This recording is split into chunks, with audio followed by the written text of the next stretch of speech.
আসসালামু আলাইকুম ওরহমতুল্লাহি ওবারাকাতু। সম্মানিত দর্শক মণ্ডলী, আমি আজকে আপনাদের সামনে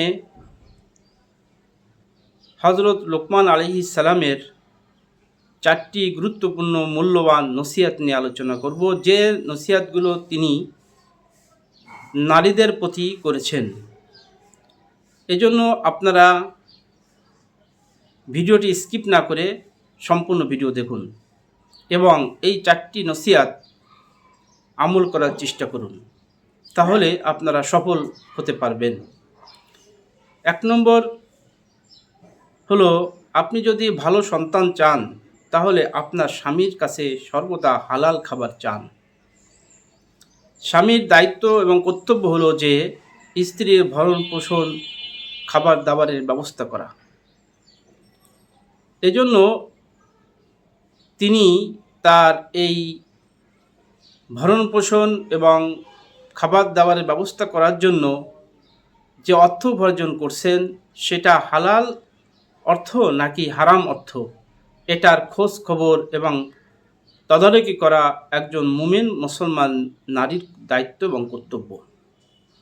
হালাল খাবারের মাধ্যমে যে সন্তান প্রতিষ্ঠিত হয়, যে সন্তান ভূমিষ্ঠ হয়, সেই সন্তান আল্লাহওয়ালা হয়, তাকওয়াওয়ালা হয়, ফরেজগার মুত্তাকি হয় এবং দিনদার হয়।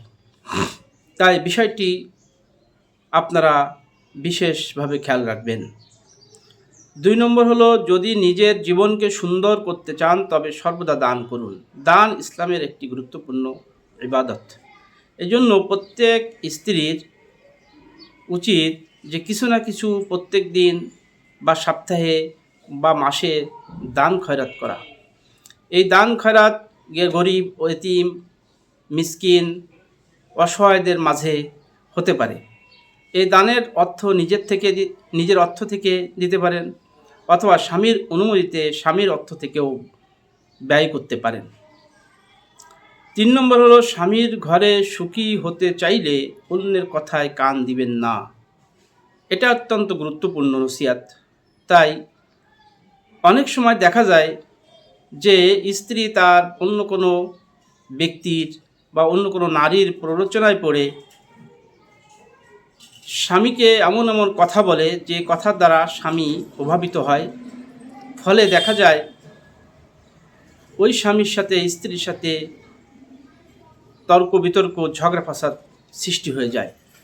তাই কখনো অন্যের কথায় প্ররোচিত হবেন না।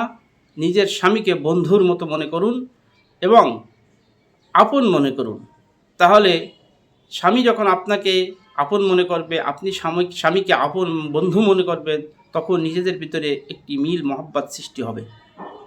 4 নম্বর, যদি চান আপনার স্বামী আপনাকে মহব্বত করুক, ভালোবাসা দান করুক, তাহলে সর্বদা পরিষ্কার পরিচ্ছন্ন থাকুন। বিষয়টি আরও অত্যন্ত গুরুত্বপূর্ণ। পরিষ্কার পরিচ্ছন্নতা ইমানের গুরুত্বপূর্ণ একটি শাখা। তাই স্বামীর সামনে স্ত্রীর কর্তব্য হলো যে সবসময় পরিষ্কার পরিচ্ছন্ন কাপড় চোপড় পরা এবং পরিষ্কার পরিচ্ছন্ন হয়ে থাকা। তাই আসুন আপনারা এই 4টি মূল্যবান গুরুত্বপূর্ণ নসিহতে পরে আমল করুন, তাহলে আপনার জীবন সুন্দর হবে, ভালো হবে। আল্লাহ রাব্বুল আলামিন তৌফিক দান করুক।